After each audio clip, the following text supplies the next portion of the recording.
ஒரே நாளில் Russia Ukraine போரை நான் நிப்பாட்டிடுவேன் அப்படின்னு சொன்ன டொனால்டு ட்ரம்ப் அவர்கள் இந்த யுத்தம் என்னால் தொடங்கப்படவில்லை, இது 3 பேருடைய யுத்தம், இதுக்கும் எனக்கும் சம்பந்தமே இல்லைப்பா, புட்டின் அவர்கள் கிரேசி மாதிரி நடந்துக்கிறார் அப்படின்னு சொல்கிற ஷார்ப்பான விமர்சனத்தை எல்லாமே வச்சுருந்தார்.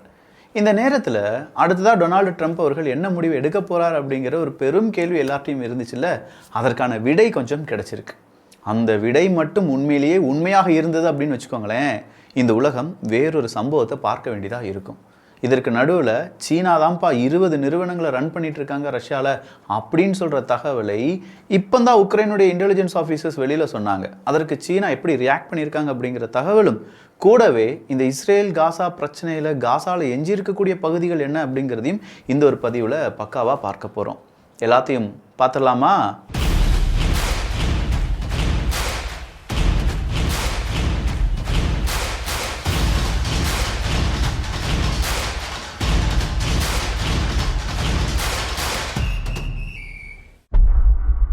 காசாவில் அக்ரிகல்ச்சர் அப்படின்னு சொல்லி ஒன்று நடந்தால் தானே அங்கே இருக்கக்கூடிய மக்கள் சாப்பிட முடியும். காசாவில் ஏற்பட்டிருக்கக்கூடிய அந்த ஒரு பெரும் பிரச்சனை இருக்குது பார்த்தீங்களா, அங்கே இருக்கக்கூடிய இல்லாட்டி ஏற்பட்டிருக்கக்கூடிய பிரச்சனைகள்லேயே மிகப்பெரிய பிரச்சனை அந்த டெப்ரியை க்ளீன் பண்ணுறது அப்படிங்கிறது தான். எல்லாமே சிமெண்ட் ஸ்ட்ரக்சர், எல்லா இடங்களும் அப்படியே தரைமட்டமாக்கப்பட்டிருக்கிறது. அப்போ அந்த சிமெண்ட் ஸ்ட்ரக்சரை எடுத்து ஏதாவது ஒரு இடத்துல டம்ப் பண்ணணும். அப்படி டம்ப் பண்ணணும்னா அதுக்கு இஸ்ரேலினுடைய உதவி தேவைப்படும். ஏன்னா அவங்க அந்த கிராசிங் எல்லாம் திறக்கணும். அப்படின்னா அங்கே ஏகப்பட்ட ட்ரக்கு வரணும், அதுக்கு தேவையான பெட்ரோல் வேணும், டீசல் வேணும், இது எல்லாம் எப்படி கனரக வாகனங்கள் வேணும், இதெல்லாம் எப்படி அந்த மக்கள் செய்ய போகிறாங்க அப்படிங்கிறது எல்லாமே பெரும் கேள்வி. காசாவினுடைய யுத்தத்துக்கு பிறகு காசா எப்படி சீரமைக்கப்பட போகிறது அப்படிங்கிறத பற்றி இன்றைக்கே நம்மளாம் யோசித்தாதான் அங்கே இருக்கக்கூடிய மக்களுக்கு ஏதாவது உதவிகள் செய்ய முடியும். இது அரபுலக நாடுகள் யோசிக்கணும். ஏன்னா இஸ்ரேல் ஒட்டி இருக்கக்கூடிய நாடுகள் அரபுலக நாடுகள். அவங்க தான் இந்த நண்பர்களுக்கும் அவங்களுடைய உறவுகளுக்கும் உதவி செய்தாக வேண்டும். அவங்கக்கிட்ட பவர் இருக்குது, ஆயில் அப்படிங்கிற ஒரு பவர் இருக்குது, நேச்சுரல் கேஸ் அப்படிங்கிற ஒரு பெரும் பவர் இருக்குது. அந்த பவரை வச்சு தான் அமெரிக்கா இந்த உலகத்தை கட்டுப்படுத்துகிறது அப்படிங்கிறது தீர்க்கமாக நம்பக்கூடிய இந்த மிடில் ஈஸ்ட் நாடுகள் அந்த பவரை வச்சு ஏன் காசாவை காப்பாற்ற முடியலை? சரி, அங்கே இருக்கக்கூடிய அக்ரிகல்ச்சர் லேண்டில் 5% மட்டும்தான் எஞ்சி இருக்குது. மீதம் இருக்கும் 95% அக்ரிகல்ச்சர் லேண்ட் முழுவதுமாகவே அழிக்கப்பட்டு விட்டது அப்படின்னு சொல்கிற தகவலை இன்று ஐநா சபை வெளியிட்டிருக்கிறது. 95% அக்ரிகல்ச்சர் லேண்ட், அதை இனிமேல் சமப்படுத்தி அதை நல்லபடியாக மெஜப்படுத்தி அதில் தாவரங்கள் வளர்கிற மாதிரி, பயிர்கள் வளர்கிற மாதிரியான அந்த ஒரு நிலைமைக்கு எடுத்து செல்ல வேண்டும் என்றால் மினிமம் 2 to 3 years ஆகும் அப்படின்னு சொல்கிறாங்க. 3 வருஷத்துல எல்லாம் முடிஞ்சிருமா? இல்லை. இப்போ அந்த மண்ணில் நிறைய வெடிப்பொருட்களுடைய எஞ்சிய பாகங்களும் வெடிப்பொருளும் ரசாயனங்களும் கலந்து இருக்கும். அதை எப்படி இனிமேல் பயிர் வளரக்கூடிய ஒரு பூமியாக மாற்றுவது அப்படிங்கிறது தெரியலை, யாருக்குமே தெரியலை. இதோ இஸ்ரேல் காசாவினுடைய பிரச்சனையை முடித்து விடுகிறேன் அப்படின்னு சொன்ன டொனால்டு ட்ரம்ப் அவர்கள் இப்போது எங்கே போய்விட்டார் அப்படிங்கிறதும் கேள்விதான். சரி, அப்போ ரஷ்யா உக்ரைன் போரில் என்ன அப்டேட் நடந்திருக்கு? உக்ரைனுடைய கவர்னர் சொல்கிறார், சுமி ரீஜனில் 4 வில்லேஜஸ் இப்போது ரஷ்யாவினுடைய கட்டுப்பாட்டுக்குள் புதுசாக போயிருச்சு, அது வேறு வழியே இல்லை, அது போயிருச்சு அப்படின்னு சொல்கிறாங்க. எஸ், இதைத்தானே ரஷ்யா சொல்லிட்டு இருக்காங்க. பல இடங்களை நாங்கள் புதுசாக கையகப்படுத்தி கொண்டிருக்கிறோம், நீங்கள் உடனடியாக ஏதாவது பேச்சுவார்த்தை சட்டுப்புட்டுன்னு ஏதாவது பேசி முடிங்கப்பா அப்படின்னு சொல்லிட்டு இருக்காங்க. இதில் இன்னொரு செய்தி என்னென்னா, புட்டின் அவர்களுக்கு எதிராக ட்ரம்ப் அவர்கள் நேற்று கடுமையான விமர்சனத்தை வைத்திருந்தார் அப்படின்னு சொல்லி பார்த்தோம். எஸ், புட்டின் அவர்கள் கிரேசியாக நடந்துக்கிறார் அப்படின்னு சொல்லி.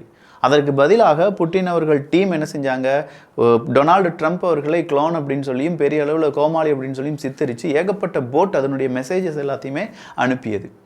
இந்த டைம் ட்ரம்ப் அவர்கள் அடுத்த ஒரு ஆயுதத்தை கையில் எடுத்திருக்கார், சாங்ஷன், பொருளாதார தடை. ஆனால் இந்த பொருளாதார தடை அப்படிங்கிறத விட பொருளாதார தடை உடைப்பு. உக்ரைனுக்கு இதுவரையிலும் போடப்பட்டிருக்கக்கூடிய பொருளாதார தடை, மிலிட்ரி தடை எல்லாத்தையுமே நாங்கள் முடிக்க போகிறோம் அப்படின்னு சொல்கிற மாதிரியான தகவல் சீக்கிரமாக அமெரிக்காவிடம் இருந்து வர்றதுக்கான வாய்ப்புகள் இருக்குன்னு சொல்கிறாங்க. அமெரிக்காவிலிருந்து அப்படி ஒரு தடை விதிப்பு நீக்கப்படுகிறது அப்படிங்கிற அந்த விதி வந்துருச்சுன்னு வச்சுக்கோங்களேன், முடிஞ்சது. உக்ரைன் என்ன வேணாலும் செய்யலாம். உக்ரைனுக்கான நட்பு நாடுகள் எவ்வளோ உதவிகள் வேண்டாலும் உக்ரைனுக்கு கொடுக்கலாம். அப்படின்னா ரஷ்யா இதை சும்மா பார்த்துட்டு இருப்பாங்களா? இந்த இடத்துல பெருசாக ஒரு பூகம்பம் வெடிக்கும். இதுதான் டொனால்டு ட்ரம்ப் அவர்களுக்கு வேணும்னா இதுதான் டொனால்டு ட்ரம்ப் அவர்களுக்கு வேணும். இதை தவிர அமைதி அப்படிங்கிறது டொனால்டு ட்ரம்ப் அவர்களுக்கு வேண்டவே வேண்டாம். காரணம் இருக்குது, அமைதி திரும்பிடுச்சுன்னா எப்படி ஆயுதத்தை விற்க முடியும்? ஆயுதத்தை விற்க முடியலன்னா எப்படியப்பா அமெரிக்கா வல்லரசாக இருக்க முடியும்? ஆயுதத்தை உற்பத்தி செய்வதற்கு தானே நாங்கள் கேஸு இந்த மாதிரி பெட்ரோல் எல்லாமே வாங்கி வச்சுருக்கோம். சார், ஆயுதம் deep state business. Donald Trump அவர்கள் டீப் ஸ்டேட்டுக்கு எதிரானவர்.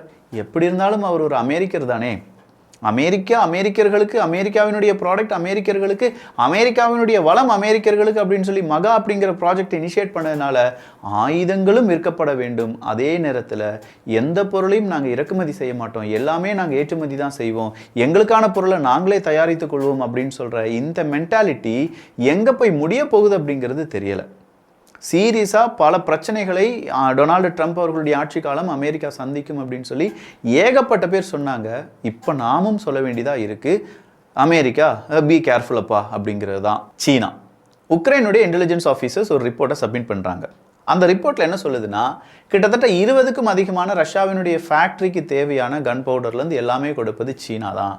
ரொம்ப ரகசியமாக கொடுக்குறாங்க, ஆனால் எங்களுக்கு மட்டும் தெரியும் அப்படின்னு சொல்கிறாங்க. என்னையா இது ரொம்ப ரகசியமானு சொல்கிறேன், ஆனால் உங்களுக்கு மட்டும் தெரியும்னு சொல்கிறேன், அமெரிக்காக்கே இதெல்லாம் தெரியாதா அப்படின்னு கேட்டால் இல்லை இது நாங்கள் தான் கண்டுபிடிச்சிருக்கோம். சரி எவிடன்ஸை கொடு அப்படின்னு கேட்டால் இல்லை, அதை நாங்கள் கொடுக்க வேண்டிய நேரத்தில் கொடுப்போம். சீனாட்ட போய் கேட்குறாங்க, என்னப்பா நீங்கள் தான் 20 ஃபேக்ட்ரி ரன் பண்ணுறீங்களாமே, என்ன டீல்ப்பா இது, பேக்கரி டீல் மாதிரி என்னப்பா கன் பவுடர் டீல் அப்படின்னு சொல்லி கேட்டால் சீனா சொல்கிறாங்க, எங்கள் உயிர் கொள்ளக்கூடிய ஆயுதங்களையும் ஆயுத பொருட்களையும் நாங்கள் எப்படிங்க ரஷ்யாவுக்கு கொடுப்போம், அங்கே தான் போர் நடந்துட்டு இருக்குன்னு தெரியும்ல, நாங்கள் எப்படி கொடுப்போம் அப்படின்னு சொல்லி பச்சை புள்ளையாக ஒரு பதிலை சொன்னாங்க பாருங்க. டேய், எனக்கு உக்ரைன் சொல்கிற அளவுக்கு கூட நம்பிக்கை இல்லாமல் தான் இருந்துச்சு, ஆனால் நீ இப்படி நடிச்சா பார்த்தியா அப்படிங்கிற மாதிரி இருந்துச்சு அந்த நியூஸை வாசிக்கும் போது.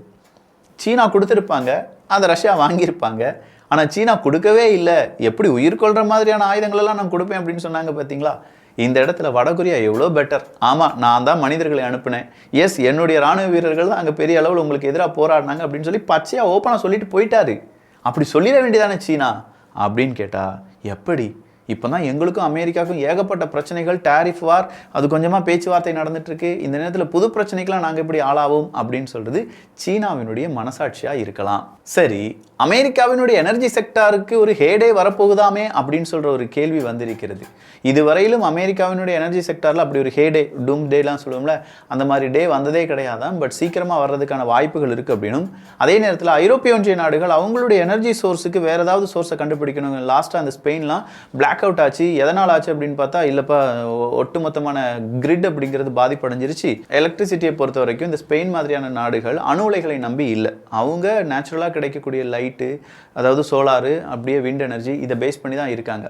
பட் பெரிய முட்டாள்தனம் அப்படின்னு சொல்கிறாங்க. மனிதர்களை பொறுத்த வரைக்கும் இயற்கை எப்போ வேணாலும் எப்படி வேணாலும் மாறலாம். இன்றைக்கி சூரிய கதிர்கள் இவ்வளோ பெருசாக இருக்குது, காற்று இந்த திசையில் வீசுது அப்படின்னு சொல்லி நீங்கள் ஒரு விண்மில்லோ இல்லாட்டி சோலார் எனர்ஜியை யூஸ் பண்ணுற மாதிரி ஒரு விஷயத்தை செஞ்சாலும் நாளடைவில் மழை வந்துருச்சு அப்படின்னா அது எல்லாமே படுத்துரும். காற்று வேறு டைரக்ஷனில் வீச ஆரம்பிச்சிருச்சுன்னா அதுவும் போயிடும். அப்படின்னா மொத்தமாக பிளாக் அவுட் தான். எனவே இந்த எனர்ஜி பாலிசி சரியில்லை, புது எனர்ஜி பாலிசியை நம்ம உருவாக்கணும் அப்படின்னு சொல்லிட்டு இப்போ பல கருத்துக்களும் வர தொடங்கி இருக்கின்றன. நாட்டோ ட்ரூப்ஸ் சீக்கிரமாக உக்ரைனுக்குள்ள களமிறக்கப்படுவார்கள் அப்படின்னு சொல்கிறாங்க. காரணம் இருக்குது, முக்கியமான ஒரு நபர் கியூவுக்கு வந்துட்டு போயிருக்காரு, அது 4 மாதமாக யாருக்குமே தெரியாமல் இருந்திருக்கு. அந்த நபர் ஈராக் ஆப்கானிஸ்தான் யுத்தத்திலாம் ரொம்ப பெரிய அளவில் முதிர்ச்சி அடைந்தவர். அது மட்டும் இல்லாமல் அது நாட்டோவினுடைய ஒரு சக அங்கமும் கூட. ஸோ அந்த அங்கத்தை சார்ந்த ஒரு நபர் உக்ரைனுக்கு வந்திருக்காரு, பேசியிருக்காரு, எல்லா டீலும் ஓகே பண்ணியிருக்காரு அப்படின்னு சொல்லும்போது நாட்டோவில் சீக்கிரமாக உக்ரைன் சேர போகிறாங்களோ அப்படிங்கிற ஒரு டவுட் இருக்கும்போது இன்றைக்கி அமெரிக்கா சார்பாக ஒரு செய்தி வெளியிடப்பட்டிருக்கிறது. நாட்டோவினுடைய கூட்டமைப்பு ஒரு கூட்டத்தை நடத்த போகிறாங்க, அந்த கூட்டத்துக்கு உக்ரைன் அழைக்கப்படவில்லை. நாட்டோவினுடைய வேறு ஏதாவது ஒரு கூட்டத்துக்கு நாங்கள் உக்ரைனை அழைப்போம், அது உறுதி, அது சத்தியம் அப்படின்னு சொல்லியிருக்காங்க. அதாவது நேட்டோவில் இப்போ நாங்கள் சேர்க்கலை, நேட்டோ சம்மந்தமான ஏதாவது விஷயங்களை அவங்கள வேணால் சேர்த்து கொண்டு போகலாம் அப்படின்னு சொல்லி நினச்சிட்டு இருக்கோம் அப்படிங்கிறது தான் நேட்டோ கொடுத்துருக்கக்கூடிய அப்டேட். அடுத்ததாக துருக்கியினுடைய ஃபாரின் மினிஸ்டர் தான் நேற்று தான் ரஷ்யாவுக்குலாம் வந்து பேச்சுவார்த்தை நடத்திட்டு இருந்தார் அப்படின்னு சொல்லி பார்த்தோம். மறுபடியும் அவர் உக்ரைனுக்கு போக போகிறாரா, அவர் அங்கே போய் என்ன மாதிரியான பேச்சுவார்த்தையில் ஈடுபட போகிறாரு, 2 நாடுகளுக்கு இடையே சமாதானத்தை ஏற்படுத்த போகிறாரா அப்படிங்கிறதெல்லாம் பொறுத்திருந்து பார்க்கலாம். ரொம்ப ரொம்ப ரொம்ப முக்கியமான செய்தி, இந்த ஷேடோ ஃப்ளீட் அப்படின்னு சொல்லுவோம். ரஷ்யாவினுடைய விளைபொருட்களாக இருக்கட்டும், இல்லாட்டி ஆயிலாக இருக்கட்டும், கேஸாக இருக்கட்டும், ரஷ்யாவிடமிருந்து வேறு நாடுகளுக்கு கொண்டு செல்வதற்கு மறைமுகமாக சில கப்பல்களை ரஷ்யாவினுடைய கொடிகள்லாம் இல்லாமல், ரஷ்யாவினுடைய பெயரில் இல்லாமல் ஏற்றி அனுப்பிவிடுவாங்க. ஸோ இதை ஷேடோ ஃப்ளீட் அப்படின்னு சொல்லும்போது இந்த ஷேடோ ஃப்ளீட்டுக்கு எதிராக பல நாடுகள் நாங்கள் ஷேடோ ஃப்ளீட்டை பிடிப்போம், அரெஸ்ட் பண்ணுவோம், நாங்கள் அப்படியே சாங்ஷன் பண்ணிடுவோம், அந்த நிறுவனத்தையே நாங்கள் காலி பண்ணிடுவோம் இப்படின்னு சொல்கிற தொடர் மிரட்டலை கொடுத்துட்டு இருந்தாங்க. இப்போ ரஷ்யா என்ன செஞ்சிட்டாங்க, பின்னாடி ஷேடோ ஃப்ளீட் வரும், முன்னாடி ரஷ்யாவினுடைய கப்பல் வரும். ரஷ்யாவினுடைய கப்பல் எல்லாம் எம்டியாக தான் இருக்கும், ஆனால் பாதுகாப்பு, ஷேடோ ஃப்ளீட்டுக்கான பாதுகாப்பாக அது இருக்கும் அப்படின்னு சொல்லி இப்போ ஷேடோ ஃப்ளீட்டுக்கு ஒரு சூப்பரான டெஃபினிஷனை கொடுக்க ஆரம்பிச்சிருக்காங்க ரஷ்யா. இது எங்கே போய் நிற்க போகுது அப்படிங்கிறதெல்லாம் வரும் காலம் நமக்கு பதிலாக தரும். ஸோ பார்க்கலாம், இதே மாதிரி ஏகப்பட்ட செய்திகள் இருக்குது. அதுக்கு நீங்கள் செய்ய வேண்டியது வியூகம், தமிழ் வியூகம் அப்படிங்கிற நம்ம சேனலை சப்ஸ்கிரைப் பண்ணிக்கோங்க. நல்லதை பகிர்ந்து நல்ல சமுதாயத்தை உருவாக்கும். நன்றி, வணக்கம்.